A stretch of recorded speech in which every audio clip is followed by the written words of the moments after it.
coming tonight? I've only come here like 2 or 3 times. We've been trying to do a book giveaway each month, and that's based on who's here.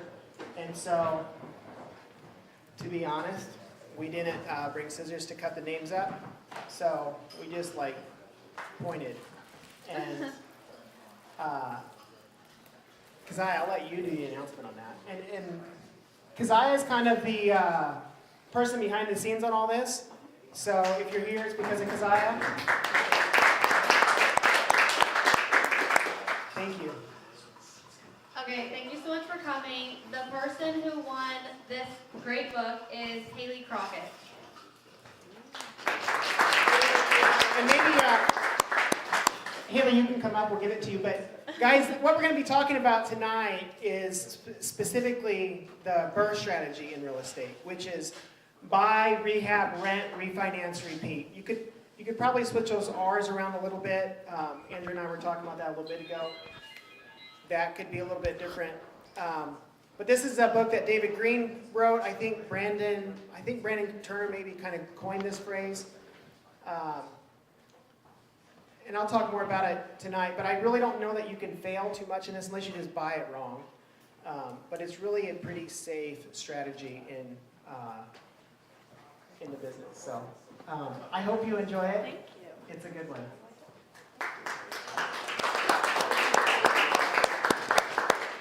What was the name of the book? What's that? What was the name of the book? It's called BRRRR. I think that's what it's called. It's just called BRRRR, right? Yeah, it's called BRRRR, which stands for buy, rehab, rent, refinance, repeat. And you just do that over and over and over, and you grow. And it's leaked for sleep very well. Yep.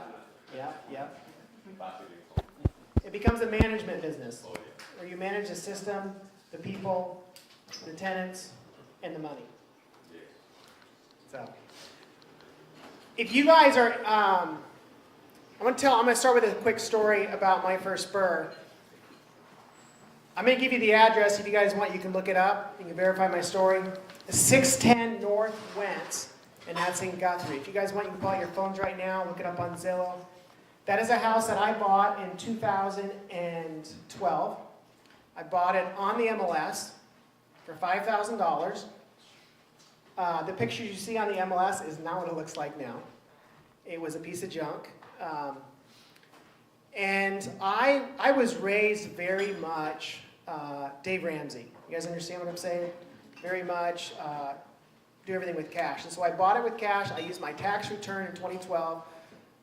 I had 4 kids at the time, so I got a tax some money back, and I was able to use it and buy this house. And then for the next few years, I'm pretty handy. So for the next few years, I spent nights and weekends working on it. My kids can tell stories about, I needed to demo the plaster, and so I told them that maybe there was treasures in the wall.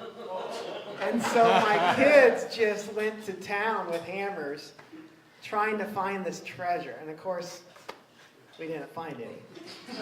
But we tried.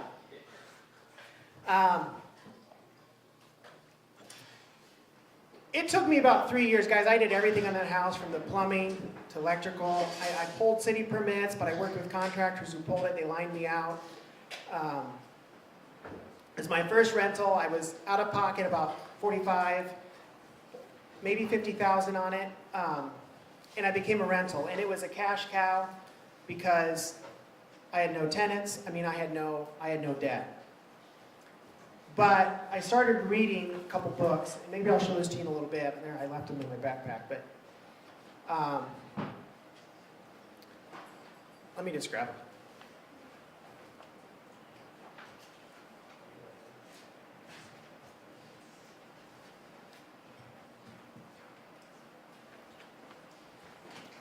So I've never been a real big reader, but I bought this book. I think it was at a library book sale. It's called Small Business, Big Profit in Real Estate. And honestly, this is a really good book. It tells a lot of good stuff. But I read this, I devoured it, and it really opened up my eyes to other opportunities besides the Dave Ramsey way. And nothing against Dave Ramsey, it's just really, really slow. It's really, and I should rewind a little bit. The reason I wanted to get a rental is because I knew that I wanted to be an entrepreneur. I knew I wanted to break out of the system. I wasn't going to get a 401k. I wasn't going to be set up with a retirement. And so I thought, I'll get a rental. You know, I was 30 years old or something, and I'll have it paid for, or not even paid for, but it'll be a cash cow. I'll just do this 4, 5, 6, 7, 8, 9 times. And but I read this book and it really opened my eyes to other opportunities. This is another book I read, probably familiar to a lot of you guys, Rich Dad, Poor Dad.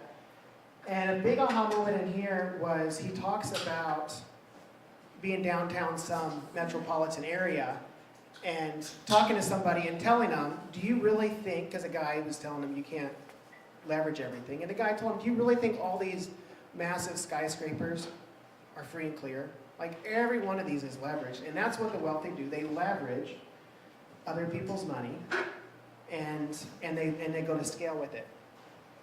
So 2018 rolls around, and I very nervously go to the bank because I'm learning, and I ask them for a line of credit. I had this rental. Like, I don't know why I was nervous now, but it was nervous, and sure enough, they gave me a $100,000 line of credit, and with that line of credit, we begin to BRRRR. And that's what we're going to talk about tonight. We begin to BRRRR and BRRRR and BRRRR.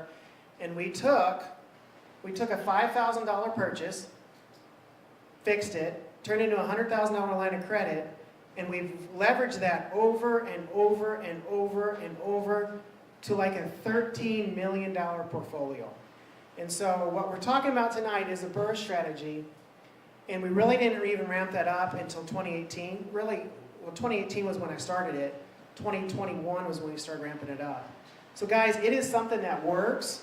It's something that you can really use to leverage. And I believe it's really safe. It's all about buying safely on the front end and then learning to manage.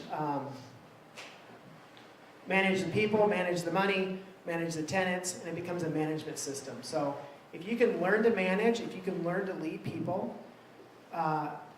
you can find the deals, and you guys can BRRRR, and you guys can rinse and repeat and do it over and over and over. So that's what we're going to talk about tonight.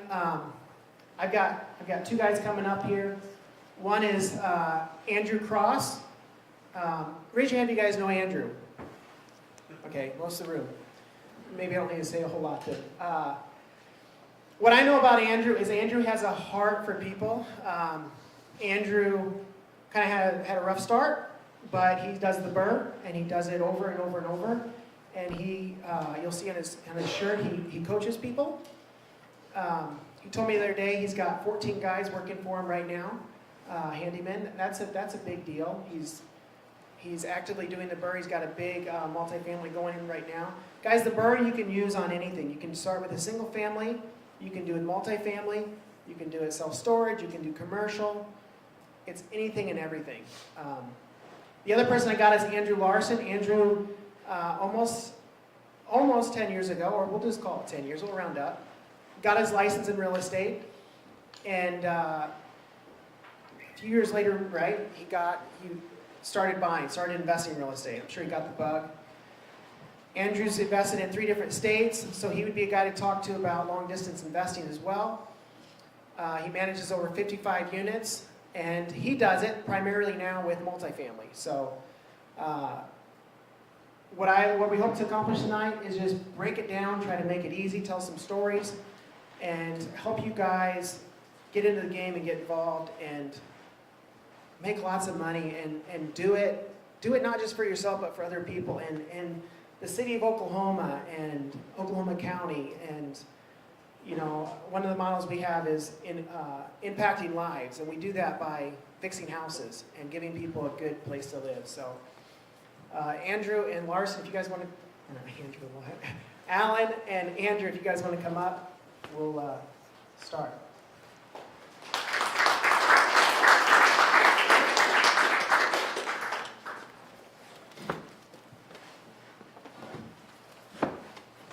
Sweet. What do we do now?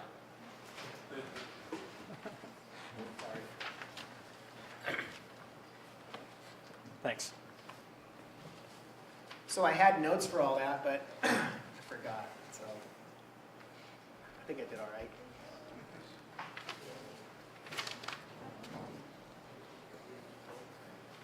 Do you guys have anything to add about yourselves, or you good? No, yeah, I think we're good to go. Yep. All right. So I kind of told the story about my first BRRRR. I would kind of like to hear your guys' first BRRRR story, because it's, I mean, I know there's going to be other memorable ones, but it's the first hard one, right? It's the first one that you leaned into something that was unknown and did it. So if you guys could each maybe share your first BRRRR. Sure. I'll go first. Is this on? So my first one, I was going to REIAs for felt like forever. I was trying to get involved. I was trying to provide value where I could. Started looking for wholesale deals, through these, and I couldn't really find one that I thought made sense. I started looking and calling sellers myself, and I ended up finding a guy with a fiveplex, and I didn't really know a whole lot about like what the ARV was going to be. This is my first deal I'm looking at buying and holding, and it was in a state and in a city that I wasn't real familiar with, but I could look at it and I could tell that the numbers cash flowed. So I was working and nurturing that lead. It was like 3 hours away from me at the time, and I called a guy and he says, yeah, I want to sell it. And I said, okay, it's 3 hours for me to drive up there and buy it. Are you going to sell it to me if I drive up there? And he's like, yeah. So I drive up there and he shows the property to me. We're filling out a contract on the spot, and a guy calls him and says he's ready to buy it, and he's got the money. And I guess he was trying to sell it to him a week ago. So he said, okay, I'm not going to sell you this anymore. I'm going to sell it to this other guy. And I got so mad at this guy because I told him I was going to, that I had this long drive. And I'm like, I'm never calling this guy again, blah, blah, blah. And I'm talking to one of my friends, and he's like, dude, just call him back. And I call him back a week later. The other guy didn't perform again, and I ended up buying it. And it was super scary for me. When I had it under contract, I almost wholesold it like 5 or 6 times just to make like 10 or 15 grand. And I was just so nervous to actually do something with it because I didn't know, you don't know what you don't know.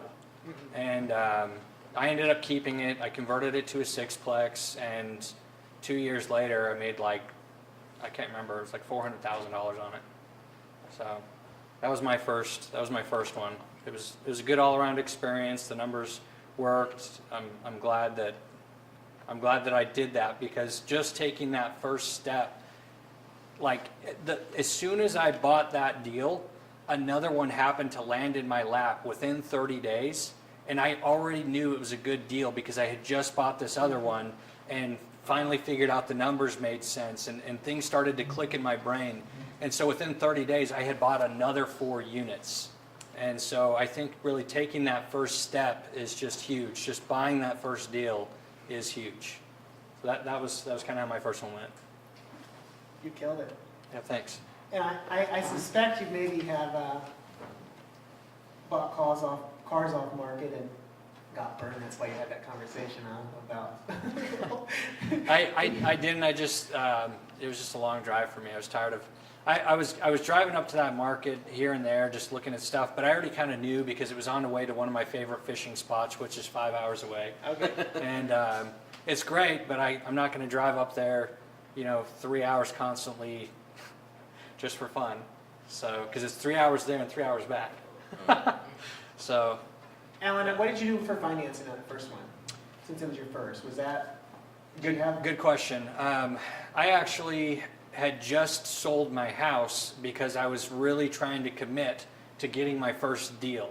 So I sold my house. I really started to commit looking for this deal, moved into an apartment, and because of that, I had down to the $1,000, I had just enough to buy the deal. And it really got me into this mode where I'm like, I got to be making more money. I got to make more money. And because of that, I was able to get more listings, I was able to find more deals when I really needed them to help make these deals work. And I had just enough to buy this, and then I had just enough to buy the other one, just enough to rehab it. I ended up getting a hard money lender to give me a full, 100% loan on the other deal. And he was like, oh yeah, this is great. This is a better deal than the one I just lended on over here. So yeah, I'll give you 100% financing. But you just kind of have to take that step. Yeah. So. And you got to burn your ship, maybe, huh? Sell the house. Yeah, I did, and I've got 27 units right now. Pretty soon I'll probably have another 40, and I'm still renting. And people look at it like, why? And I'm like, it's a liability, and these are making me money. So, do what you think is smart, not what everybody else is telling you that's smart, and they're all broke. That's my opinion. Yeah. Amen. Don't take advice from broke people. Yeah. How about you, Andrew? What's your first BRRRR? First BRRRR. All right. So I was a contractor for many years. I used to do historical restoration, Heritage Hills, Mesta Park. Got married right then, and we started a coaching program. My wife, her girlfriend at the time, thought I guess it was a good idea to put me in school. And so the very first thing she did is put us in a coaching program, and I was blessed with kidney stones. And I know it's funny, you guys think that's really funny, but I was actually blessed with kidney stones like 3 weeks into getting married. And I was a contractor, and I realized that, to talk about burning your ships, I realized that I couldn't swing a hammer anymore, and I wasn't going to be able to do the same things that I was going to do because I thought my back was out. I was carrying shingles up on a roof when it happened, and so I was dedicated. Had no idea how to use a computer or anything like that. I started wholesaling back when wholesaling wasn't cool. Started driving for dollars. The tornado hit, so we ended up wholesaling 4 deals in a row, and we ended up making about $10,000 a piece on those. Wow. Which that was back in the day when the average wholesale deal was like $500 to $2,000. So we made those 3, and then the 4th one I just couldn't get sold, and so I finally looked at my coaches and I was like, I want to buy this one, and so we bought it. Fast forward 6 months later, I learned about gas lines and a whole bunch of other things that I hadn't done before because it's not things I normally do. But yeah, I'm just died. Oh my goodness, died on this house so many times. My wife was guaranteed, and we wanted to buy more rental properties, and so she's like, we wanted to buy 3 2s and more. She was like, we want 3 2s and more. That's all we're going to buy. And it's really hard to buy those, especially at the time I had no credit, no money, nothing. And back then they were like $65,000 a piece. Oops. Anyway, so That was 10 years ago? that was 10 years ago, yeah. So, I just couldn't get into this market. So anyway, we bought this one. A year later, the tenants tore up the house and moved out. And I really realized, I was like, wow, this is 3,000 square feet, 3,000 square foot house. I do not want 3,000 square foot houses. That's just, fortunately, they just tore up, the bottom 1.5 feet because the little toddler basically drew on all the walls, and the only stairs were on the carpet, and you could barely tell that they were carpet. So fortunately, the rest of the house had hardwood floors in them. So anyway, long story short, we ended up selling that thing. I think we made $100,000 on that. We did what's called they called it a boot 1031 exchange. So basically, we put $20,000 in our pocket. We put $80,000 into the 1031 exchange. After much begging and pleading and telling my wife she'd never have to go to the south side, sorry dear, you have to go there all the time now, it was like, I convinced her after putting out mini bandit signs to turn around and let us go flip that into some other single family homes. I turned that 1 into 3, and then took that $20,000, dumped it into the first house and partially the second one, talked to a bank, got a tenant in there. Almost the tenant was there. The tenant wasn't there yet, but got the tenant, pulled out that cash, finished up the next 3, and I'm still running on that cash today. Do you guys all know what a 1031 exchange is? Yeah? 1031 exchange is a loophole, not a loophole. It's a legal way that the government allows you to not pay taxes on capital gains. It's 100% legit. But what happens is when you sell, you have to buy up. So if you sell a house for 100K, you got to buy a house that's worth at least 100K. But if you bought it for say 50 and there's a $50,000 spread, and you don't want to pay taxes on 50K, in his case 100K, you would have someone hold that money for a period of time, and it could be 24 hours or it could be up to 6 months. You have to close within 6 months, but you just buy up, you buy another house, and then you don't get taxed on that. So it's something that people in real estate do all the time to avoid paying capital gains tax. And it's really something that you can use to leverage. Because let's face it, do you guys know why we call it April 15th as a tax day? Because it takes till April 15th to pay your taxes. So we work for 4 months of the year to pay our taxes. If we can avoid that, we want to avoid it. Yeah. So, do you guys have a favorite BRRRR house or BRRRR multi or anything what that was like your favorite that you did? Or would it be your first, would you say was your... Honestly, that first one was probably one of my favorites because I made so much money on it. But honestly, it was probably that second one because we found our niche. And little 2-1s on the south side, they make good money. We have good tenants. We were able to buy those things cheap, fix them up very inexpensively, and they cash flow really well. We found our banker. We found a lot of things that happened during that one. And so I really died on that house like so many times. Found out about insurance and ghetto houses and cheaper houses.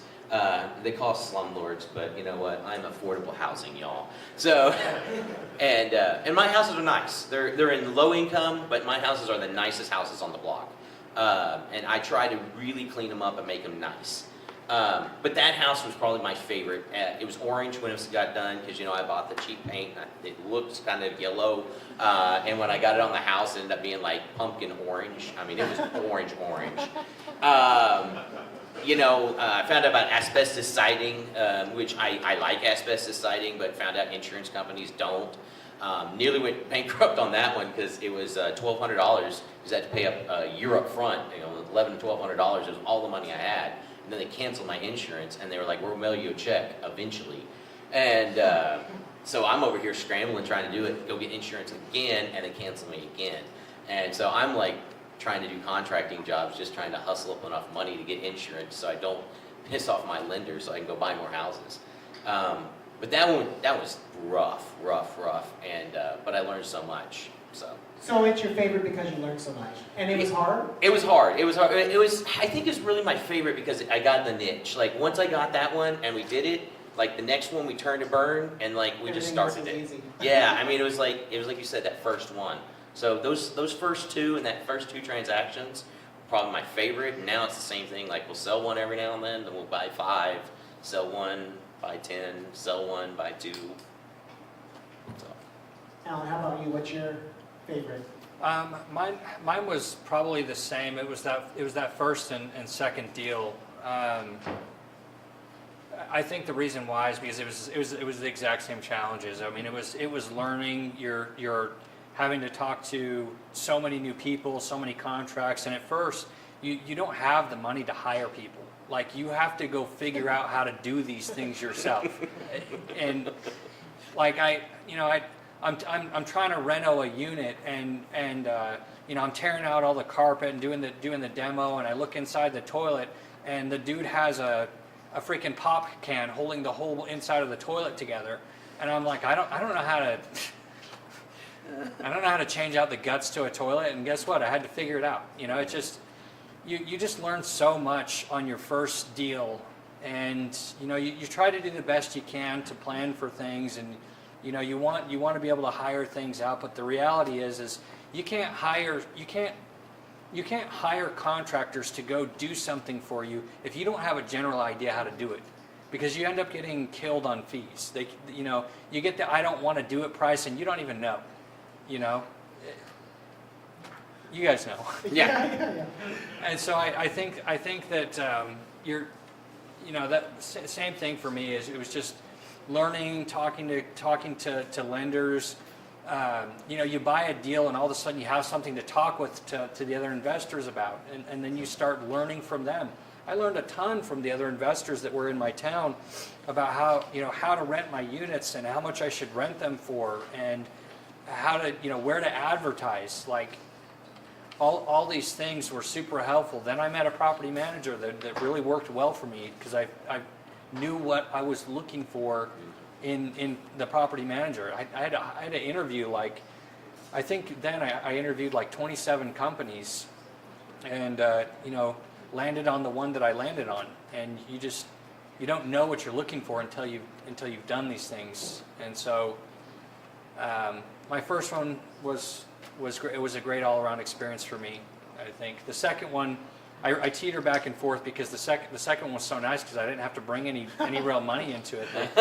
They 100% funded it, and I had just enough. I only had to put like 15 grand into repairs. It was in really good shape, and I still didn't even know what the ARV on that was at the time. I just knew it was going to work out because it cash flowed really well, and I was like, man, I'll keep this thing forever if I have to. And I think I bought it for like, I think I bought that second one for like 130, and a year and a half later, I found out it was worth like 280 or something. And then I think I sold it like 6 months after that for like 315 or something. So it was great. Like, I can't complain about that. Yeah, that was really good. That was Yeah. nice. Quick turnaround. Yeah. I hope you guys are noticing, I mean, a lot of times we're kind of resistant to doing that hard thing. You know, it's scary and we're resistant to it. But it's often the thing that we do like that brings us the most memories and stretches us the most and builds the most character. So as much as we don't want to lean into the hard, whatever it is, I'm not just talking real estate here. As much as we don't want to lean into it, it's really good for us to lean into it. And growth that happens. Obviously, there's a lot of financial things that happen when you do the BRRRR and lean into it, but there's other, I mean, you guys grew a lot, I'm sure, as well. The next thing I want to focus on regarding that is failure. Where have you guys failed on a BRRRR?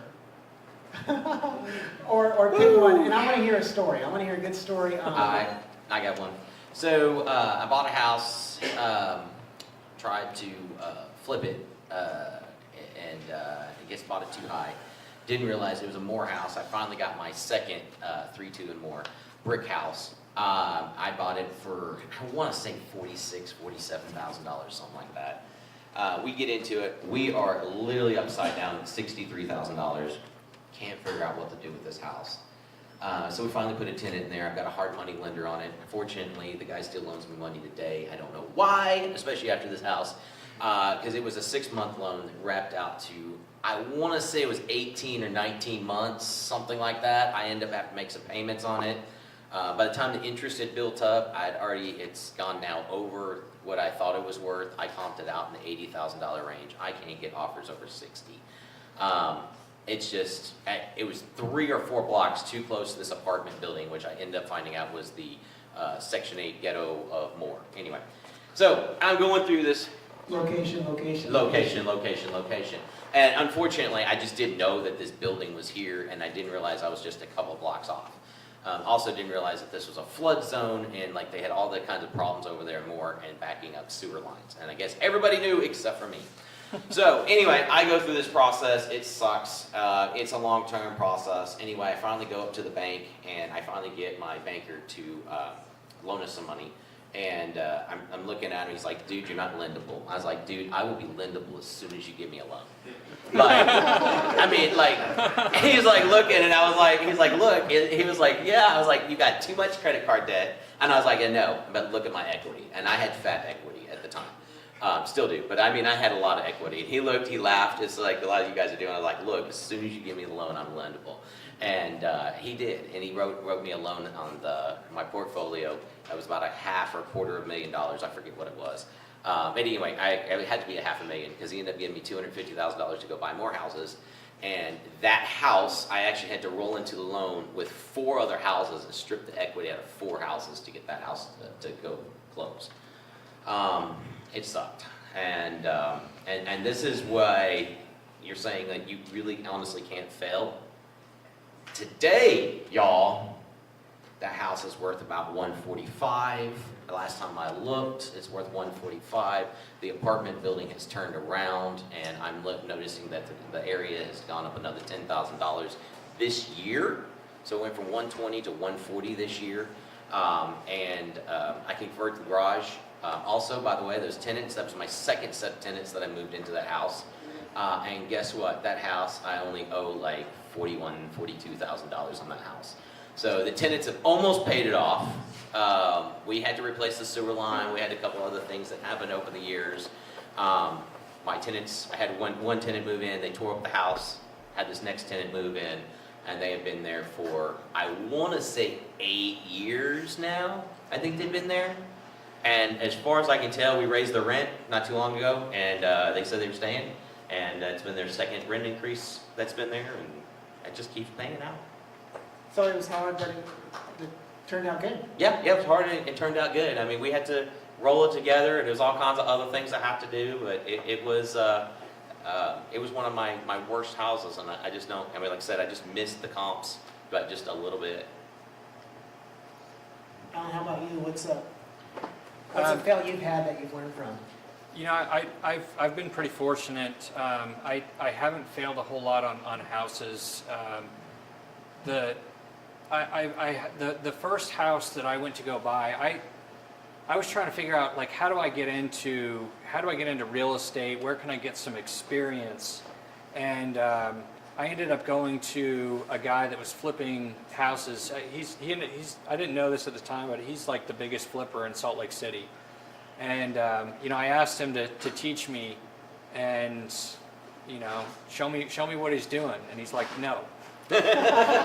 He's like, you're a smart guy, go figure it out. And I'm like, yeah, we'll see about that. I'm gonna come back to you. And I'm like, how do I get this guy to like show me what I'm doing? I went and knocked doors for 3 months, and then I basically gave him this deal. I found a deal, and I said, look, I got a deal for you. Teach me, and I'm going to give you this deal. And he saw me going out there looking for not just looking for mentorship, but actually doing the work. Because most people you talk to won't actually go out and do the work. They talk and they talk and they talk, but they won't go do the work that's necessary. And so he said, okay, I'm going to take you under my wing, and he gave me a lead to go chase. And I chased this lead to a point where I got it. I got this deal under contract, and when I was figuring in the numbers, I figured the numbers based on what wholesalers were doing those days. And I thought, well, surely because these wholesalers are selling at this, I know I can do that too. And I put it under contract with somebody else's money, right? With my mentor's money.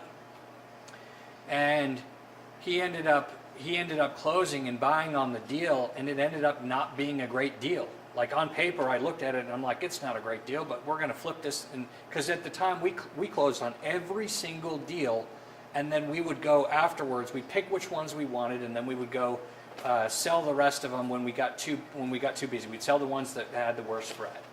So I bought it with their money. It turned out to have issues, you know, some foundation issues. It was leaking in the foundation, and I should have known by looking at the numbers, but I just thought somebody out there knew more than I did, and this deal was going to work out. And they ended up having to hold it as a rental, and you know, we all know that things exploded, and luckily for them, they still made like 150 grand, but if we had, that was only because they had the money to hold it and get through the hard times that I created for them. And after that, I always made sure to really vet deals. And you know, I've lost some deals because of that, but every other deal I've actually made money on. I've been pretty fortunate. I would say another lesson learned here would be, and this is I think pretty true of real estate. If you're going to lose money in real estate, if you don't want to lose money in it, just hold on to it. Because values always go up. I mean, even Detroit, Michigan, 15, 20 years ago, you could buy houses there for $1,500 a pop.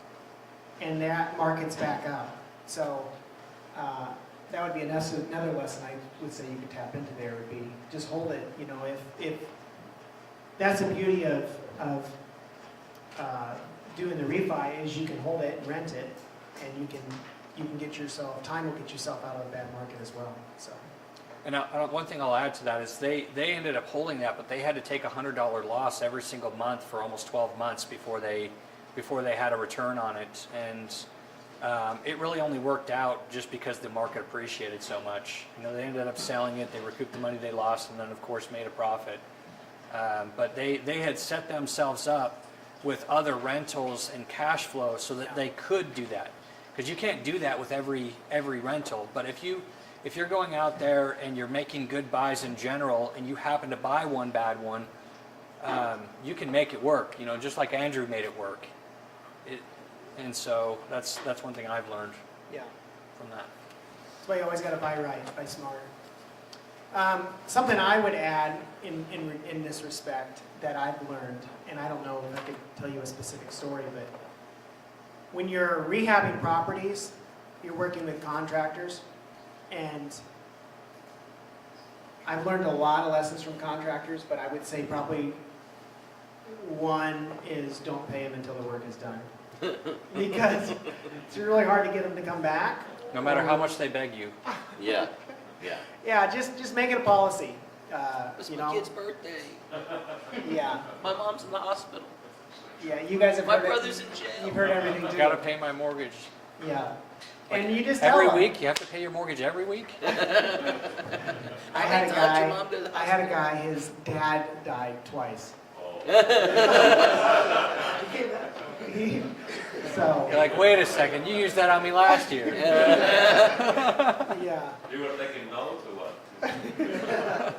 yeah. But that would be a lesson I would say, and that you guys could easily glean from. Don't pay contractors till they're done. There's always a battle with contractors. They want the money up front as much as they can, and as investors, we want to hold back as much as we can. And so there's this balancing act between the two. But if you guys can have a predetermined policy on that, you know, some guys do need some money up front. Maybe a roofer needs to get his shingles or whatever. We always need money up front. It's no way I'm gonna put money for you. Yeah, you want to lock it in, and that's I understand that. 41% to start with, then we can go on. Yeah, but as investors, also hold some back until it's done. Absolutely. Yeah, and that way makes everything fair and right. And I have been at fault many times for either paying too much and then the job drags out, and now you can't get them to come back because there's only $1,000 left on the deal, but there's 5 days of work. Like, it's not going to work. Do you So, have good experiences? with the contractors, Yes. I have lots because I've learned. There you go. Let's talk about those. Yeah. And so that's what we do now. We have policy. We'll pay you some up front, but we want pictures when you're done, and we want to come check it out. And we're the first guy to pay contractors once you're done. Not done, we're gonna hold some back. I did a work for a guy. He went overseas traveling. I finished the job. He come back, give him his keys. He looked around, thumbs up. So Yeah, that's what I do. yeah. You don't have to worry about, money. But yeah, there's lots of lessons to be learned there, but that would be the one you can learn from me. Next question, and this I would kind of keep circling back to this, and that is, what advice would you guys give us regarding running numbers in regards to our rehab numbers, our finished comps, and our rents? Because a lot of times we can maybe fall in love with a deal and, you know, kind of fluff up our numbers a little bit. Maybe we don't think it needs that much. We were kind of discussing earlier rehab numbers. Rehab numbers, a lot of times you get in and it costs a little more. But what advice would you guys have for us regarding rehab numbers, comps that you're using, and then also, obviously your rents because you want it to pay? Always trust the wholesaler. Always trust the wholesaler. Especially if it's New Western.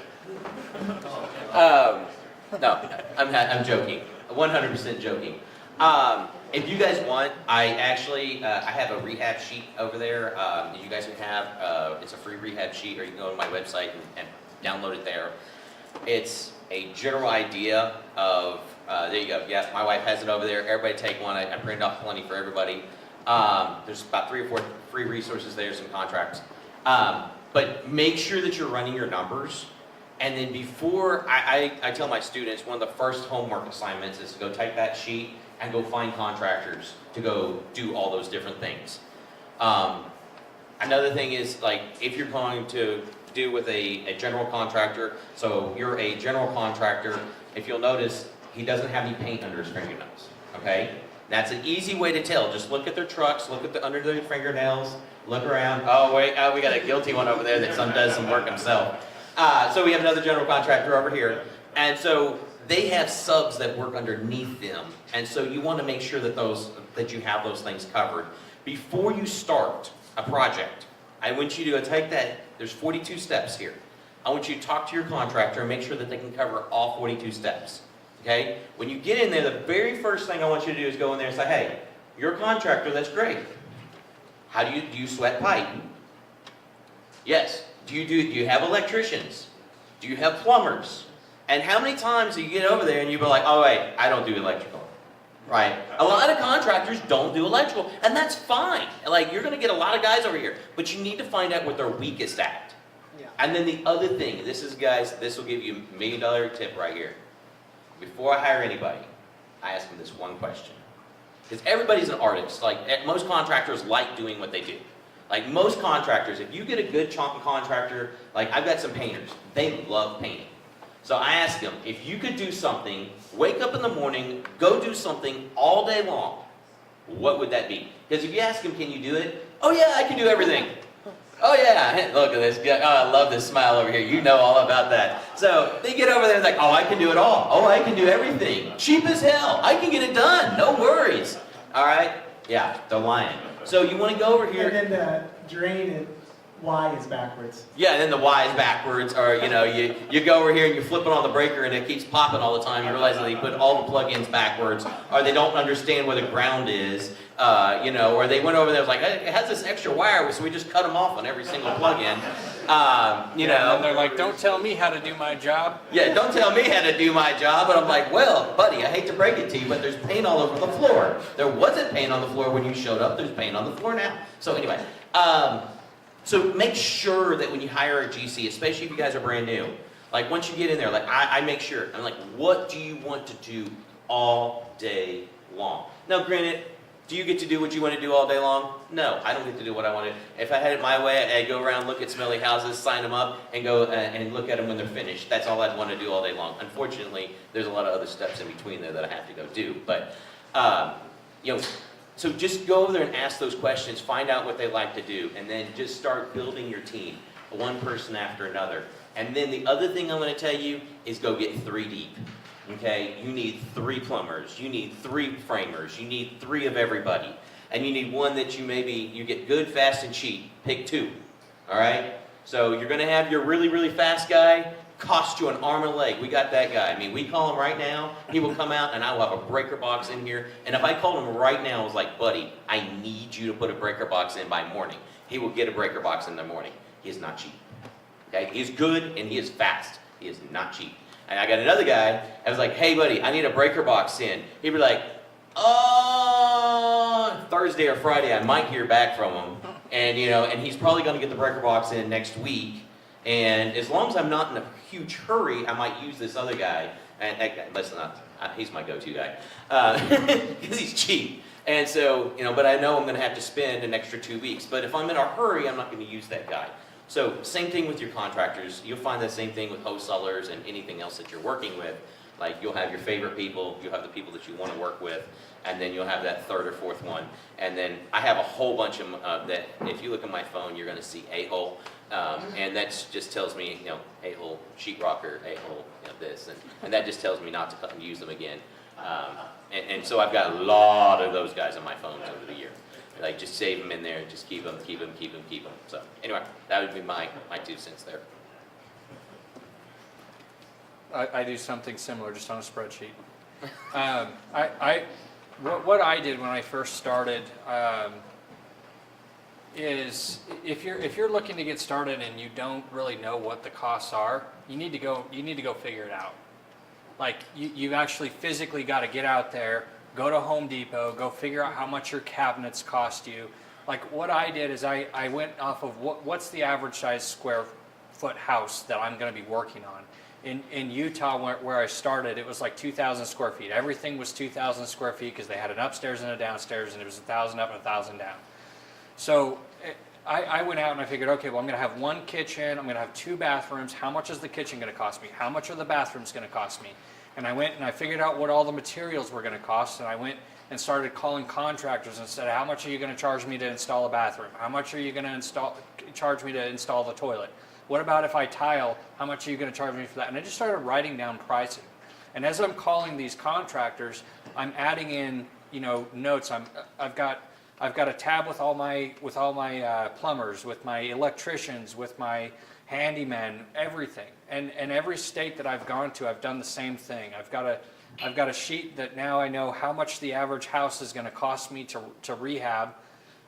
Where I can do some quick numbers off of, like if I just walk into a house, I know, just doing the cosmetics is going to cost me this much money in this size this size of house.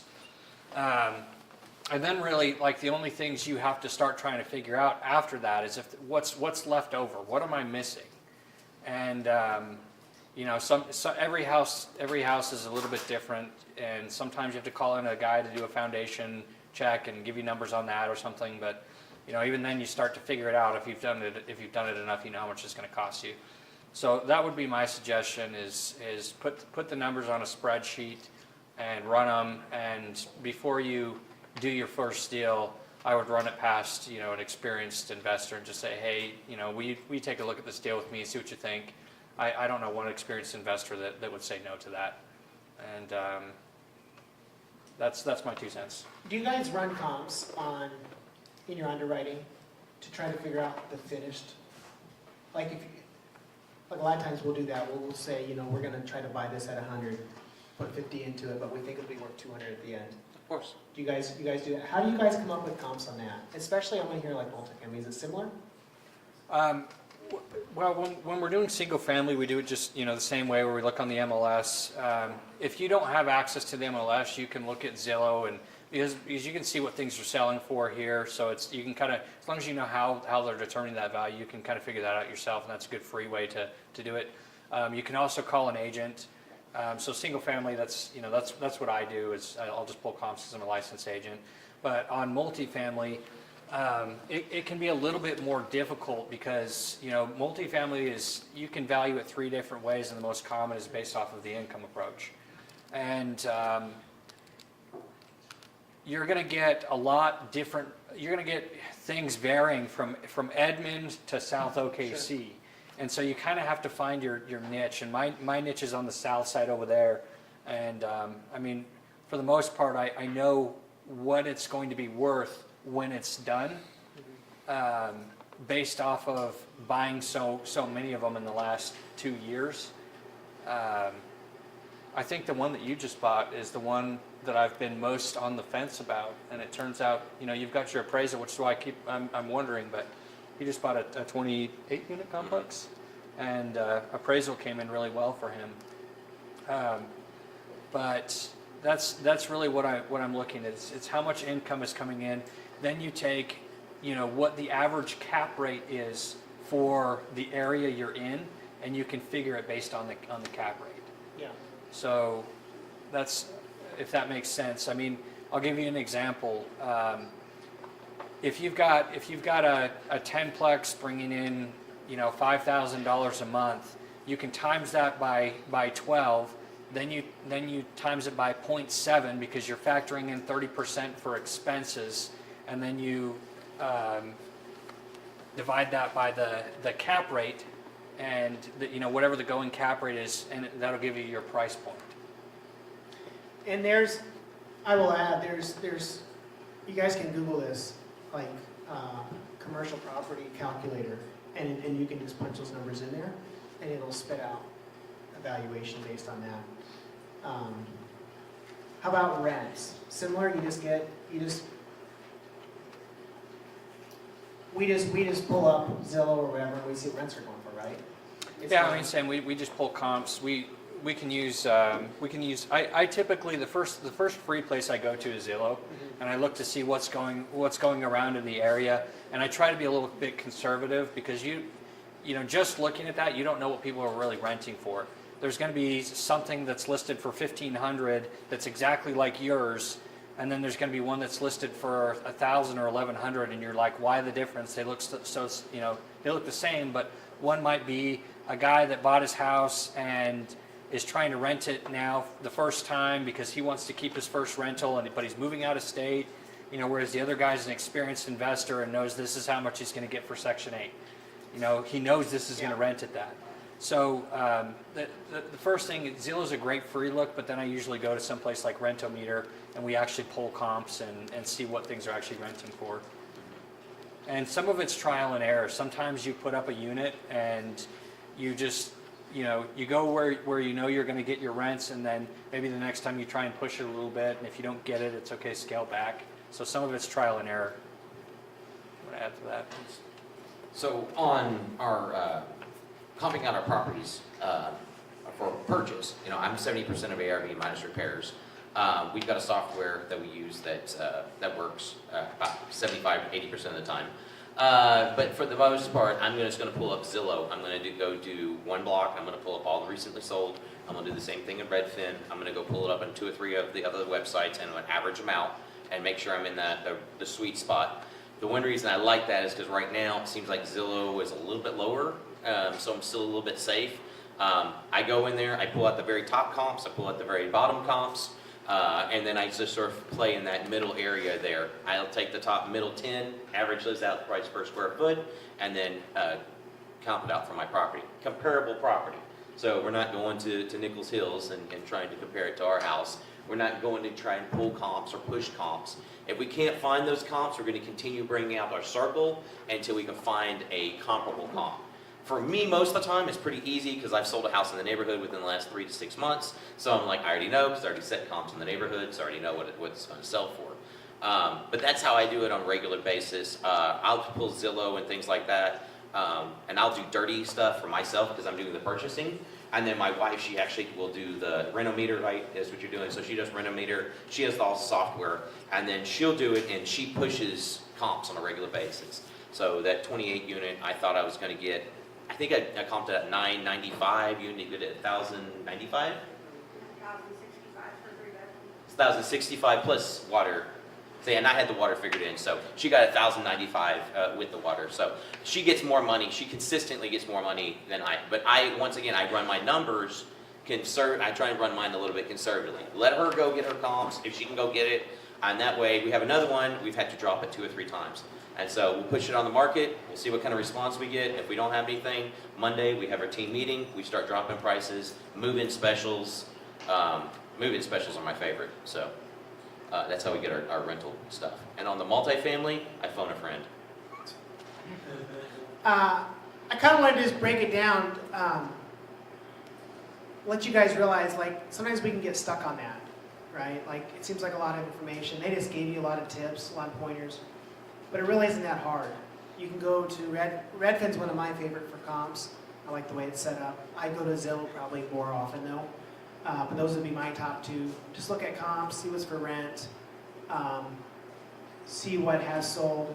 My son's a realtor now. Honestly, I can have him pull comps for me off MLS, which is nice. But there's tons and tons and tons of easy push-button things on your phone now for figuring this stuff out.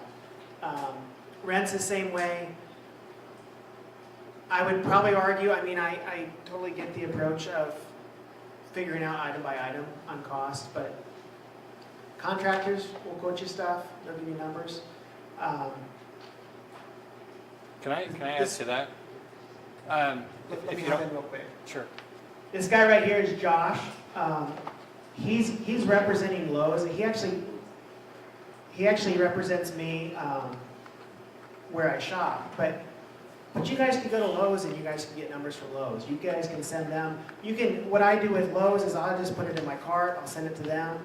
They run it through their professional programming and give me a bunch of discounts. And they're happy, I'm happy. But I can run it through the cart, see what they're gonna give me for price, and say, hey, I'm just checking prices, right? Matt might hate me after a while, but we could get prices that way too, right? Like everybody wants to help you guys see you succeed. So It doesn't have to be something that you get analysis paralysis about, just figure it out. But go ahead. One thing I was going to add to that is I think Andrew kind of touched on this, but basically as you start doing it, like once you buy and sell a house in a specific area, you really start to know that area. You visit it a lot, you know how things went selling it, and it makes it that much more easy. And so when I was living in Utah, but investing up in Idaho, and I didn't have a license, and it wasn't an open state like it is here. You couldn't just look at what things were selling for. But I started buying so many things so quickly that I just knew based off of what I was buying and what my properties were refinancing at, if they were deals or not. And so as you start to jump into it and buy more, I think that really helps. I'm in the Guthrie market, and I pulled one up the other day to see comps, and of the 5 other comps on the link, 2 were mine. So 2 were mine that I'd sold. So that's always kind of fun too. Gonna add one more. Go cross 100 thresholds. Okay? Go look at 100 houses, make 100 offers. I guarantee you by the time you get right around 50, 60, it gets real easy. Okay? I guarantee you 100 offers. If you can make 100 offers, the first one. So a long time ago, my buddy Jack DeWan and I, we were on a cruise, and they handed us a book, and it was a 100 deal book. And they were like, whoever fills this out first gets a reward or whatever, thing like that. They screwed me on my reward because I was the first one to get it done. But anyway, Jack and I were over here. He was on his old house, and we were having lunch or something, and he's like, hey, what's going on? He's like, I'm broke. I'm like, man, that's crazy. I've got so many deals going on, I don't know what to do. And he was like, what are you doing? I was like, hey, we're on that deal book. I was like, we were competing. I forget, I think we bet $100 or something like that. He would get done first. He was like, oh, I forgot about it. I was like 36 deals in, 37, almost 40 deals in, halfway through this book. I had 6 deals, he had none. And it was funny, he was like, oh, I guess the deal is to go make more offers. And now that guy makes more offers in underwear than anybody else I know. But go make more offers and go get out there. And here's the other thing, guys. If you totally screw up, there's this thing called earnest money. And it's all you lose. It's not a big deal, right? In my contracts, I put $10. So for me, I'm like, even like back in the day, back when Wes used to work for me, he was like, well, what happens if I screw up? I'm like, you cost me $10. Who cares? Right? Now you got to go have a hard conversation. You mean like the one you just had, offering a lady $20,000 for a house that she wanted $100,000 for? That was pretty hard, right? And now you got to go back to her and tell her you can't afford the $20,000 and you have to give her 20 at 15. I mean, come on, that's a much easier conversation to have. So it's not that big of a deal. The worst thing you do is actually purchase the home, if you don't actually run your numbers, but go get it under contract. That 28 unit, I just got under contract. When I did, I was like, hey, I have no idea what I'm doing. I don't know what I'm doing. I'm going to have to go phone a friend and go do some other stuff. They're like, we want $10,000 earnest money. I was like, I'll give you 10. I was like, and I'll give you $10,000 in 60 days or 30 days or whatever we agreed on, and it'll go hard. I'll make my $10,000 go hard earnest money then. But for right now, I'm only willing to for $10. He was like, no, not going to do it. And I was like, all right, bye. Next day, $10 earnest money contract with I think it was like a 10-day inspection period, and then I got with the $10,000 earnest money going hard after that. And I was like, cool. So at that point in time, I got $10 in. I started making phone calls. It didn't cost me $10. It cost me a couple $1,000, appraisals and some other things, because I need to go make sure that these things were in good shape. I had to go pull in my plumber and start doing all my homework. But you have a 10-day inspection period, y'all. And then you can go back and renegotiate, which I did. After going and looking at it, it wasn't what he said it was. He went at 1.1. I offered him $1 million. We ended up going for $1,034,000 or something like that. So I got him down to those $70,000. I typically try not to do that. I typically, whenever I try to lock up a house, I try and do that. But this deal, I mean, he lied. I mean, he didn't lie. He just didn't show a lot of pictures. Listen, he had a really good photographer. Those photographers over there, they can make a house look really big and really pretty. So you got to watch those guys. So anyway, Don't worry about it, y'all. Just go out there, go get a house under contract. The worst thing you do is you hand it back. And they're gonna be like, you suck. Okay, who cares? Are they gonna be at your funeral? No, who cares? You'll probably never run into them again. It's not like you're somebody here at the room. And let's face it, if a newbie comes up to me, signs up a house with me overpriced, and they can't close on it, I'm not yelling at him. I'm like, yeah, duh, it was overpriced. You know, I'm not going to hold that against the new guy that comes in the room and tries to do that. The one thing that annoys me when somebody comes up and says, I have a list of investors, I blah, blah, blah, blah, blah. I'm like, buddy, you never closed the house, have you?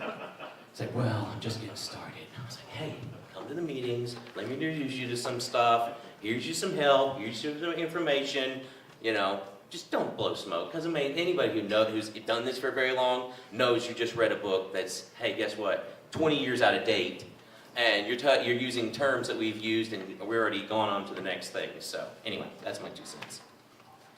I hope you guys see, though, it's not that hard. It can be rather easy. Lots of people can help.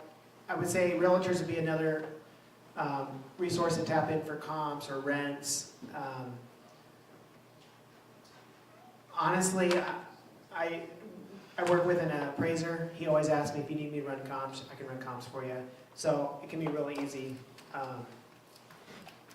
Jose will give you a price for construction, so. Absolutely. And he's fair, so. And reliable. And reliable, there you go, honest. There you Honest, Honest. yeah, that's what we want. So, and kind of what I want to do, I'm going to ask them a couple more questions, and then I want you guys to be able to pick their brain for a little bit. But the next question I have for you guys is, most influential book you've read? And why? To be honest, I don't do a whole lot of reading. I read every now and then when I'm looking for knowledge, but I'm more going out looking for somebody to mentor me these days. How about like a podcast or mentor? I'll tell you what I've learned from a book that was most influential to me, and that was how to manage my time. I block out sections of the day. You know, sometimes it's down to 15 minutes. Usually it's every 30 minutes or every hour, but every week I block out, you know, what are the most important things that I need to be doing. And really what that comes down to is, what are the money-making activities? You can fill up your entire week, every single week, week after week, with stuff that's never going to make you any money. And then you sit there and wonder, you know, why you're not getting any further or why you're broke at this instance. And if you go back and you look at what you've done with your time, it'll tell you. And so for me, one thing that's important that I consistently do and make sure, and I do this before noon every day, like the most important things that need to be done early in the day. Because by the time you get to the end of the day, you start to wear out. And so one of the things that I do in the morning is I prospect. For me, that's important. When I'm looking for deals, it's prospecting in the morning. You know, then my follow-up, and then I set my appointments and other things, you know, later in the day, because as long as I'm prospecting, you know, eventually these deals will come through. It seems like a lot of times they come through in threes. It's not always consistent, but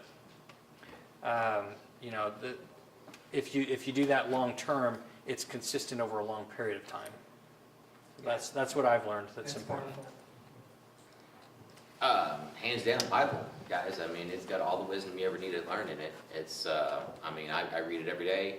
It was really funny because I got into self-help and self-development. Years back, I was suicidal, homicidal, all that good stuff. And didn't trust myself with a gun in the house, those kind of things. So I really got into, I found this CD set, and it was like, listen, meditate. And it was like, go find a church, go find a social group, whatever. So I started getting out and doing things. And then I started reading all these self-help books, and I started consuming everything. And then I became a Christian, and then I started reading the Bible, and I was like, they stole that out of the Bible. They stole that out of the Bible. They stole that out of the, holy moly. So Psalms, Ecclesiastes, Proverbs. I mean, Proverbs is literally written by the wisest man who ever, one of the wisest men who ever lived. And then Ecclesiastes is written by the wisest man who ever lived, who screwed it all up. Like, who literally was the richest man. Bill Gates and all the guys today combined was still not as rich as this man. And he screwed it up and gave basically the entire country away. And there are so many lessons that you can learn from those lessons. I mean, it literally says meaningless, meaningless, says the teacher. Everything is meaningless. Generations come and generations go, and the earth remains the same. So just because we have new phones and new fancy iPads and all the other stuff, we still have the same thing and the same challenges that we had 2,000 to 3,000 years ago. So anyway, that's my my go-to. And then other than that, anything from the classics, anything that you can get your hands on. Consume books. If you read, whether they say 5 books or 10 books on any subject, you become an expert. So if you're trying to learn something, right now I'm learning how to be a coach. If you look at my inbox, I probably got 6, 7, 8, 9, 10 different books on how to do coaching and different things. And I'm like, wow, that guy's really scammy. That guy, I like this guy. So I finally found somebody that I like, and I follow him. Napoleon Hill, anything by Napoleon Hill, Think and Grow Rich. I mean, that book, every time you read it, it's like the Bible. Every time you reread that book, it's like something else comes out. So you're in a different spot in life, and all of a sudden that new thing comes out, and all of a sudden that story of 3 feet from gold all of a sudden like hits you in your heart, and you're like, I must confess, I must continue. And it was the other day, I was getting ready to go scratch my CRM that we just finished building. I was getting ready to scratch it, and I was halfway through the book, and it was 3 feet from gold, and I was like, another $3,000, it's fixed and it's done and it looks beautiful, but I was 3 feet from goal from quitting on it. So guys, just go out there, go find those books, go find those podcasts, go find that person that's going to relate to you. And just because I tell you like, hey, this is the guy that you need to go talk and listen to, and you're like, wow, that didn't work for me at all. Great, go find something else.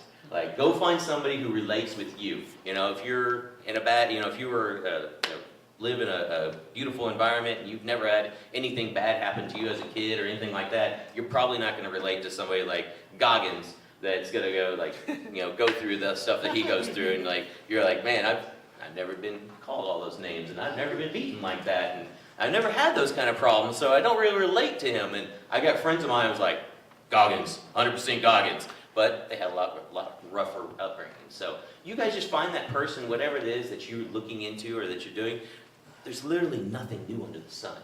Like, nothing.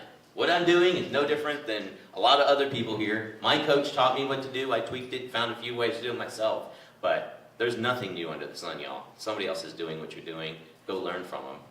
And there's somebody that wrote a book. Yeah.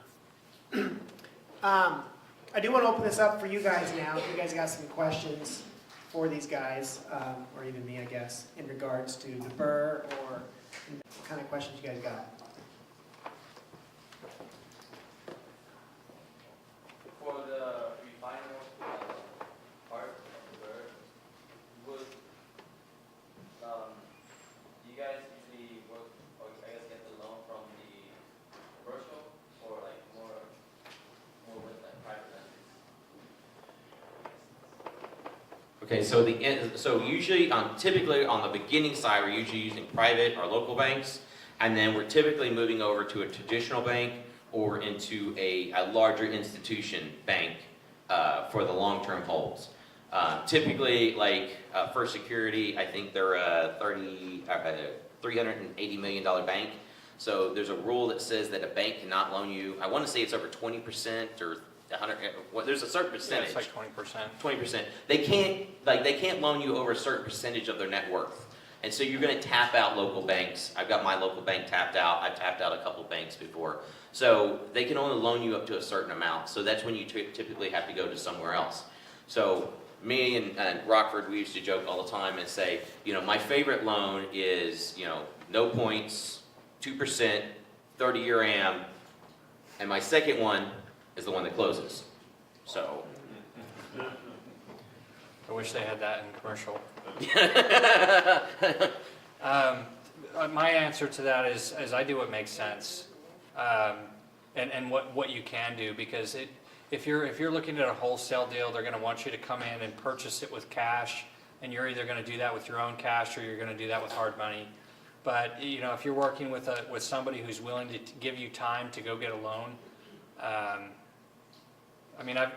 got a 10-plex right now that I purchased, and at the time, I just had some money lying around, and then I was like, why should I pay hard money fees on this, when I'm trying to put it into a property anyway, and I'll likely refinance and pull the money out. So I put the 25% down, and I purchased it, with a regular loan at a great interest rate, locked in at a 4% on a commercial property. Now they're at 10%, and so it just depends on what works for you well at the time. I wouldn't throw any one option out. Look at what all your options are. But typically, if you're looking at buying a deal or a wholesale deal, a lot of times you're buying it with cash quick, and it's going to be hard money, and then you refinance later. And don't think that you can't refinance like immediately after too. I always thought that I had to hang on to it for 6 months or 12 months if I did hard money, because of whatever reason. I don't know. I gotta go put more money into this or whatever.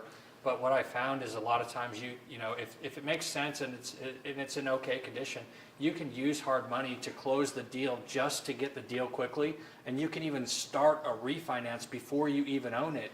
And so, you buy it, and shortly after, you're refinancing into a long-term loan. And so you just look at the deal and figure out, do you need money out now? Do you have to force that appreciation to get money out? Or, what's going to work well for you, and then you just decide what to do. But I would say the majority of the time, people are using, hard money, quick close, cash. Good question. Yes.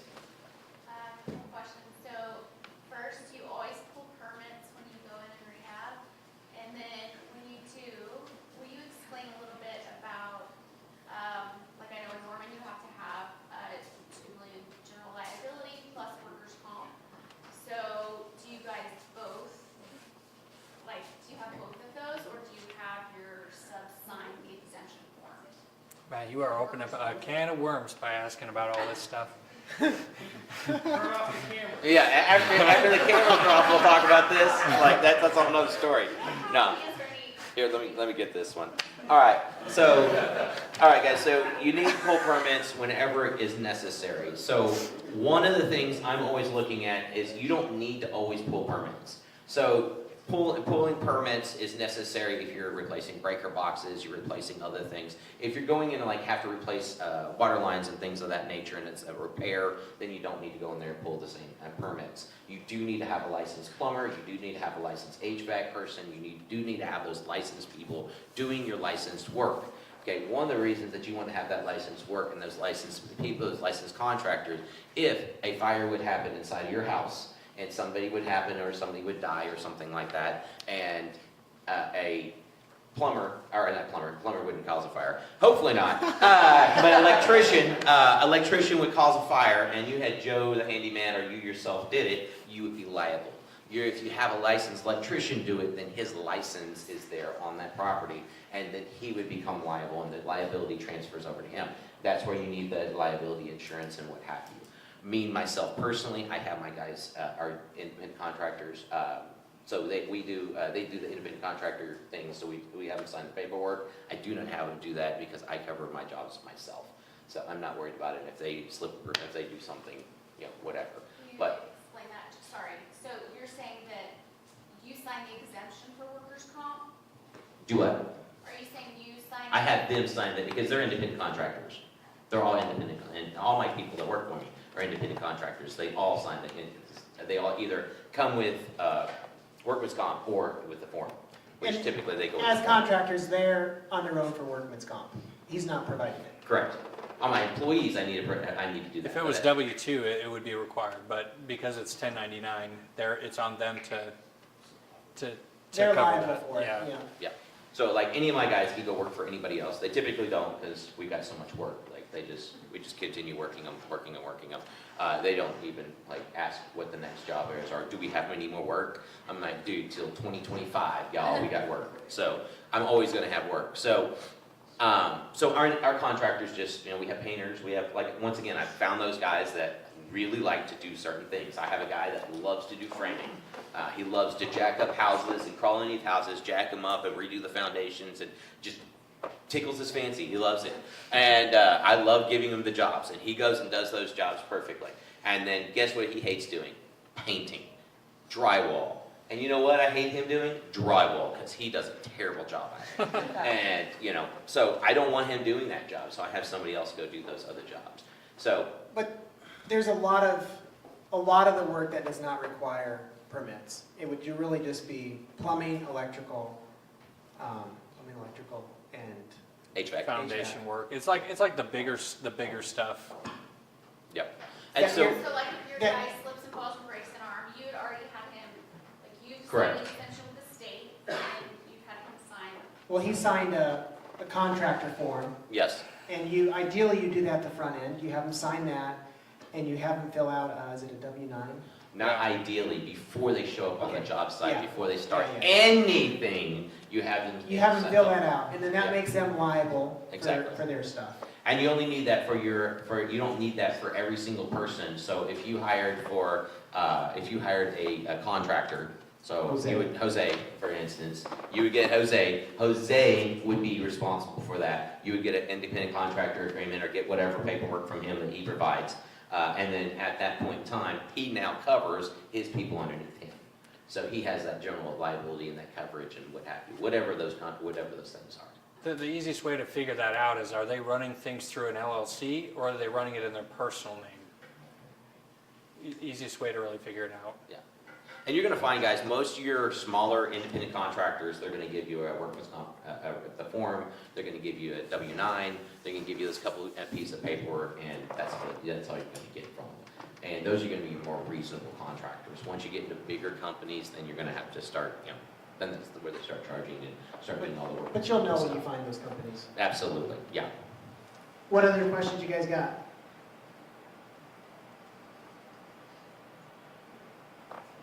Yeah, Nick? How often are you guys buying to do like flips? How often are we buying? Buying to do flips? Buying and doing flips? To do. Yeah, how often are you purchasing a house to flip? Every day of the week, if I can. If the numbers work. Well, okay, so what do you guys' numbers look like whenever it comes to flips? Like, how should we break that down in essence? 10% less than you did last year. And I mean, right now, we're just getting really burned. I'm getting burned on my flips. I mean, not burned, but I mean, they're just coming in lower. Before, I didn't have to worry about anything. There was no TRRs. It was all cash, no inspections. It was really nice. And now we're getting busted contracts. We're having to drop prices on a regular basis. And so we just got to make sure that the spread's on there just a little bit bigger and a little bit better for some of those flips. And how do I know what the difference in a flip? So what I do is I do the Chase check. I pull up my Chase account and I go, crap, we're selling a house, y'all. Other than that, I'm trying to buy and holding property. Yeah, there you go. Ah, she got it. Okay, guys, I'm going to tell you. So I just got done with an event last Saturday, and I watched all these guys talk about all this money they were making. None of them have assets. Okay, money is made in assets and holding assets. So I'm trying to hold as many assets as possible, cash flowing, appreciating assets as possible. That's my goal. So I typically am not keeping as much cash. I try to sell as few properties as possible. If they don't cash flow, I obviously sell them or try to do whatever I need to do with them. If it's a good deal and 70% of ARV minus repairs, I might tack on a little bit more. And then back to your permit thing over there. If you are doing permits and you're thinking that you're doing permits, add on like whatever you think your budget is and add on a little bit extra for your holding cost.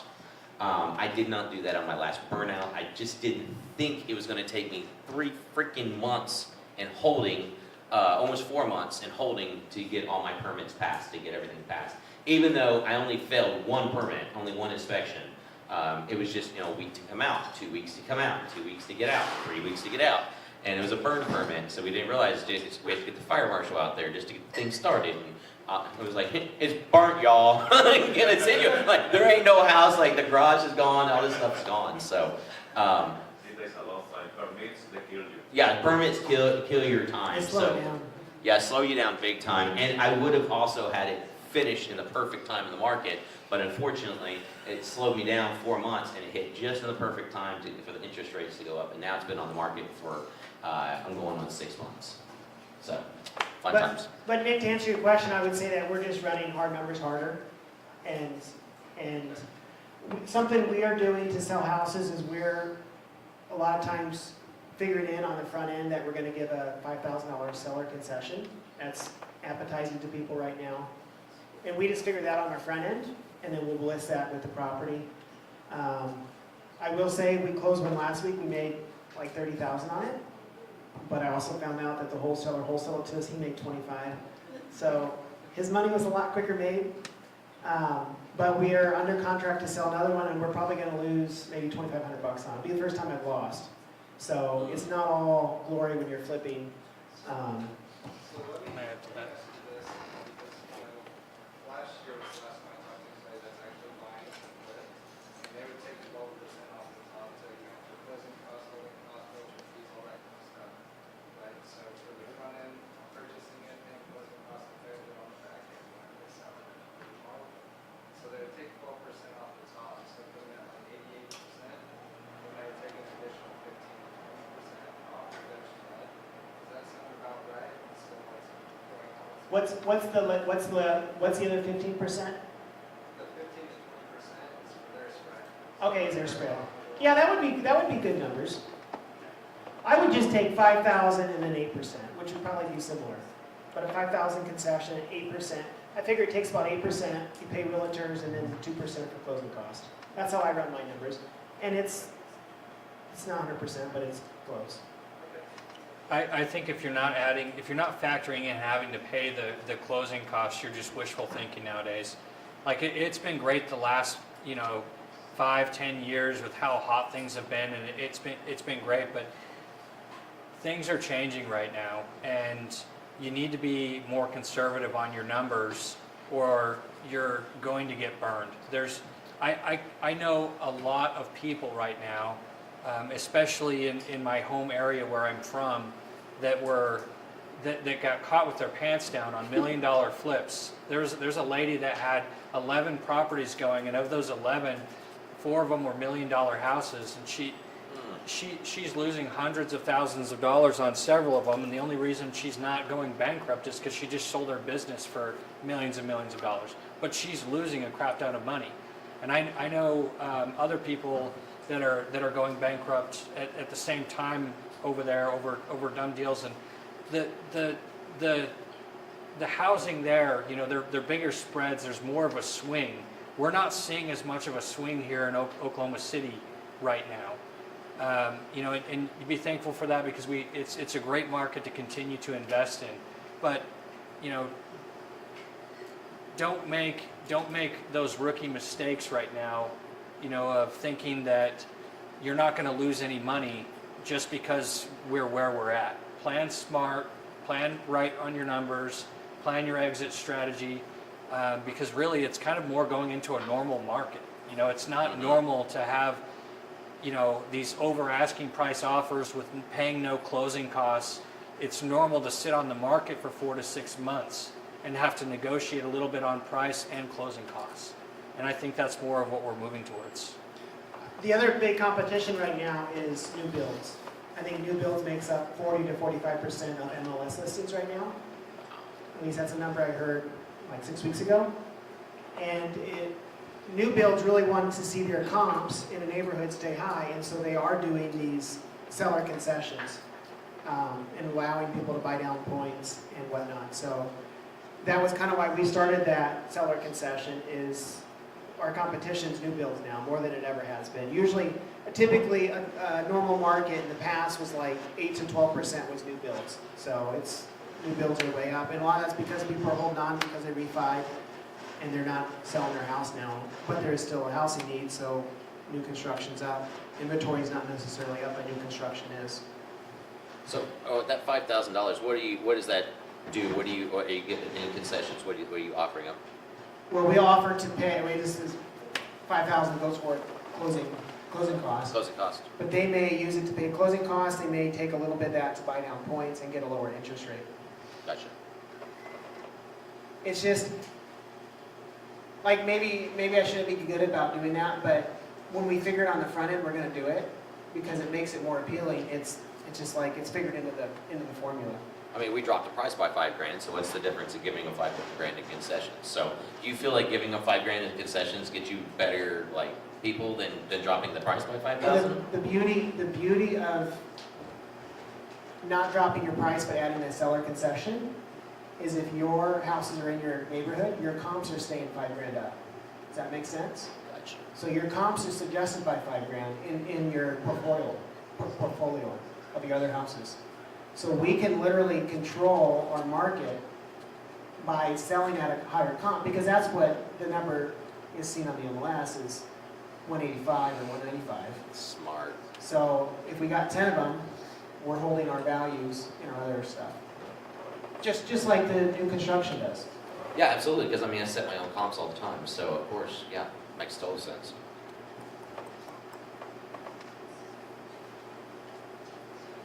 What else you guys got? I know you got more questions. Guys, go to these meetings. You never know. I mean, you pick up a little tidbit there, a little nugget here, a little thing there, and next thing you know, this guy just made me another $5,000. I mean, another $5,000 or $10,000. I got a house right now. It's not selling. $5,000 on one house, but how many houses you got? I'm going to sell 25 this year, so that's another $5,000. But that's a lot of money, y'all. It was worth my price of admission. So, guys, you just go over here and go talk to people. And even a guy that doesn't look like they know anything, you get to talking to them, and they give you one little nugget, one little tidbit. This crackhead that used to work for me, he taught me how to paint. Man, that guy made me so much money. I mean, literally, like, made me so much money. The guy couldn't figure out how to pay his own bills. I had to pick him up from his house and drop him off. But the guy knew how to paint like nobody's business. And literally, I trained to paint. Still today, I do the exact same thing he taught me to do 18 years ago. So anyway. Yeah, you mentioned boot 1031 exchange. Can you explain that? Yeah, it's a regular 1031, except for you get to pull some cash out. So I pulled out, instead of doing 1031, regular 1031, it's putting all the cash in. I pulled out $20,000, so out of the $100,000 and some change, I pulled out $20,000 cash, which I paid taxes on, and then I had $80,000 to go buy more houses with, because I knew I was going to do an add value fixer-upper properties, and so I needed that $20,000 to go do that deal. So I took that money, pay taxes on it, and put it back in the property, so I didn't have to pay taxes on it, and then we BRRRR'd it, and then just continued going. Yep. Which is super helpful, by the way. Most people think that if you're going to 1031, you have to use the full amount of the 1031. It's not true. The rest of it you don't use is called the boot. And yeah. So is that boot? Is it still the boot if it's at the end? Is that like if you don't use it, it's like? Yeah. Interesting. Yeah. So on the 1031, do you then have a so-called tax lien on the profits or the equity you found in the house? So if you sell it later, would you then have to pay the extra equity that you put into the house? Yeah, Does that make sense? on a 1031, you want to continue to roll that into the next. That's what they do. They just keep going bigger. Right. Because when you do sell, you would have to recapture that capital gain. It's all it is it's deferred, right? And so if you sell this house and you made $100,000, you roll that into the next house, you make $100,000 on that, and you sell that, but you don't 1031, you have a $200,000 liability. Yeah. So you're just pushing your tax bill down the road. But the thing is, Or you die with it. or unless you die, and then you get to go, you turn around and you push that over, you push that over, you push that over, then once you die, all the stuff starts over again for your heirs. And so that's where the rich become rich, and how they build huge buildings like the ones we're in today, is they're over here taking their little house, trading it for a bigger house, trading it for a bigger house. Then they turn around and die. They turn around and give that to your kids. Imagine you're telling your kids you'll never have to pay taxes the rest of your life. The largest expense that you have, you will never pay taxes the rest of your life. Then you turn around and they do it again, and they do it again and again. And that's how it's done. honestly, in my opinion, a 1031 kind of sucks. Like, after you've done it a couple of times and you're trying to figure out how to do everything and what comes next and the tax liabilities, I think if you guys have the option to, you should just, and this is my own personal opinion, everybody's got their opinion, but I think that if you have a house that you can keep it, keep it. Pull the money out from a refinance, go use that, but just keep it and don't sell it because the, Refi. Yep. Yeah. Burr, burr, burr, burr, burr. When you refi, let me add this quick in regards to taxes. When you refi a property, it's tax-free. Yes. So if you have a $100,000 property and you were paid down to say 50, you could pull $50,000 of equity out and it's tax-free. The government's not going to tax you. And it's actually kind of a tax advantage because the government's going to give you a deduction on the interest you paid, which so now you know it goes from $50,000 to $100,000, so you're going to actually be paying more interest again, which is now another tax deduction. Not saying you want to play the debt game forever, but that's sort of what the wealthy people do, is they just keep the debt high so they can refi it out cash and tax free. I really feel like people look at 1031s and some of those things like too much. I feel like really 1031s are better for like art and jewelry and cars and collectibles and some of those other things that you can have out there. But there's this other thing that's a really, really great tax shelter. It's called real estate. And it's a really great tax shelter and a tax haven. And so you really don't need to do too much in real estate. Like, I think Chris and I were talking the other day, what did you say, 4 or 5 houses, now you're tax-free on your personal income. So, I mean, by the time he has nicer houses, by the time we had 15 houses, I was getting my wife's income basically tax-free by the time it was all said and done. And, you know, all you need is one professional person inside the household that's a full-time real estate professional, and man, you can just do so much. Let's do one more question, then we'll open it up for you guys as to, is it Alex? Yep. Yep, Alex. Have you guys had to deal with low appraisal on the refinance portion of the BRRRR? And if so, did you guys challenge the appraisals? What was that like? Did you win the news? I mean, yeah, I've run across low appraisals before, and really the best thing you can do is if you suspect it's coming, which most of the time that it's happened, we've suspected that there was something coming for whatever reason. You know, maybe it was somebody else just got a low appraisal on theirs, and I mean, because you talk to people and you talk to neighbors and you find out, you know, and so if you suspect it's coming, the one thing we do is we meet the appraisal there, or the appraiser there, and we go through all of the upgrades. We tell them we did this, we did this, we did this, we did this, and a lot of times that's really helpful.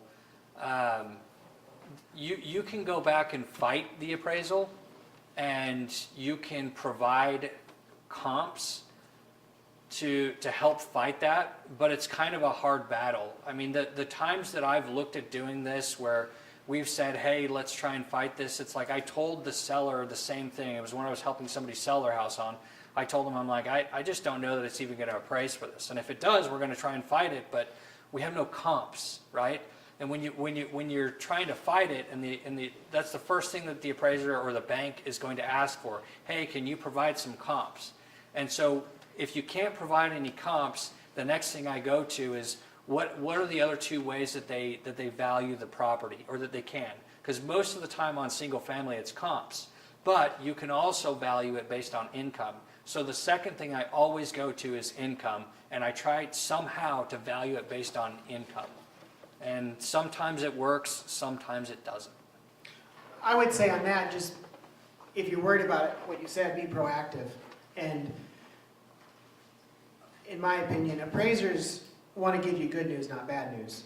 So if you can show them that spreadsheet of what you did, maybe even, I mean, just things you added value to, and you could do the value appraisal approach, you could show it to them.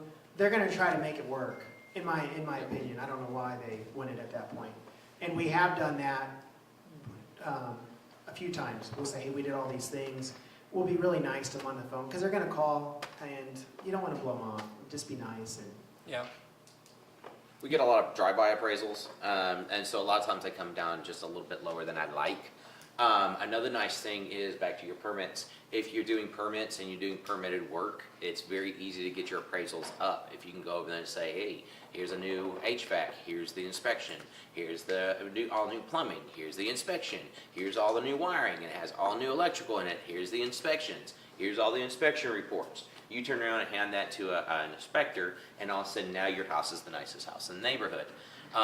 Providing those comps, like he's saying, is a big help. And offers if you have them. If you have, like if you go meet them there, you can tell them, hey, we got 6 offers on this place, and you know they're all 10,000 above asking price. Like whatever you can pull from those offers to help them. You don't even have to tell them that 3 of them are you know the majority of them are seller financed and they only want to put down $5. Or from anybody. You know, just tell them. Yeah. Just tell them, hey, we got you know these offers at this price. That helps too. We just got our first one, because typically we sell a lot of houses. And typically we'll have a house, it doesn't matter what we sell it for, the appraisal comes in at $1,000 or $2,000 more than whatever we're selling it for.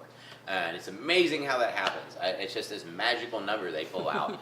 But the other day we actually had our first one come in, what was it, $20,000 less? It was like $20,000 less. And I'm just like, and it was I would say we sold it for $90,000, came in at like 70. And I looked at him, I was like, show me a house in Oklahoma that's decent. I mean, this is rent quality, nice house. We just put all new floors, all new paint. It was a nice decent house.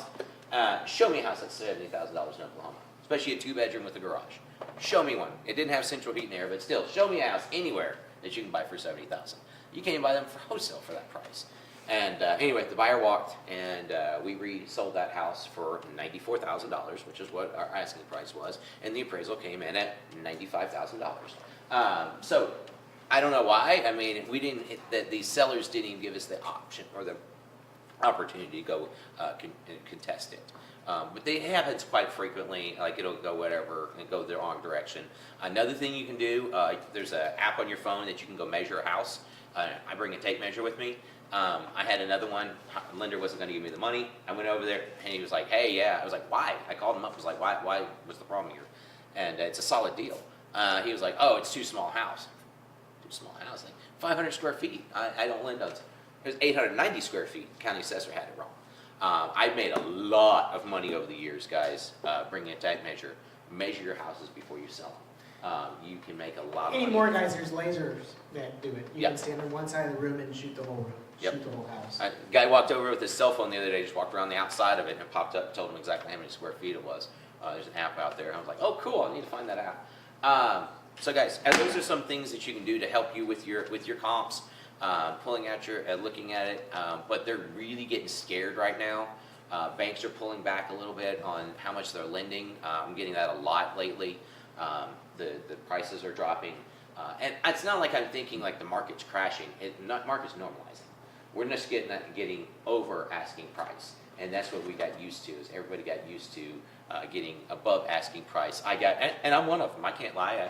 I got used to putting crap on the market, and even if it was half done and the guys still had some paint stuff and paint chips that still need to be done, I knew somebody was gonna come in and give me $30,000 down and sell that house in 2 days. It's not happening like that anymore. So, we just gotta up our game, make sure we have a really nice product, and make sure we comp out the properties right. If you don't know, phone a friend, phone several friends, and if you really want to know, go ask your lender. Like, they'll tell you. They know how much, because your lenders are loaning a lot of money, and they are partnering with you. Your lenders partner with you. Yeah. So do not lie to your lenders. Do not lie to your lenders. At any way, shape, or form, do not lie to your lenders. Don't fudge it. Don't fudge the numbers. Don't fudge the square footage. Don't fudge the driveway. Don't fudge the closets. Whatever it is, tell them 100% what's going on, because I guarantee you, well, I won't say guarantee you, most of the people in this room is probably that your lender's probably got a lot more experience, and they've probably gotten burned or probably gotten close to being burned, and they probably have a little bit more experience in that area. So ask your lenders. I guarantee you they're not going to overlend on a property. So that's another thing. Sometimes I feel like people are like, that lender or the appraisal came down low. I was like, no, he came in at what it's selling for now. You're wanting to pull up, pre-COVID prices and the height of the pandemic, and you look over there like, yeah, the guy paid full cash for that price at the house. And of course, he paid whatever, an above asking price. So anyway, those are the things that you just got to sort of look at now. So let's give him a round of applause.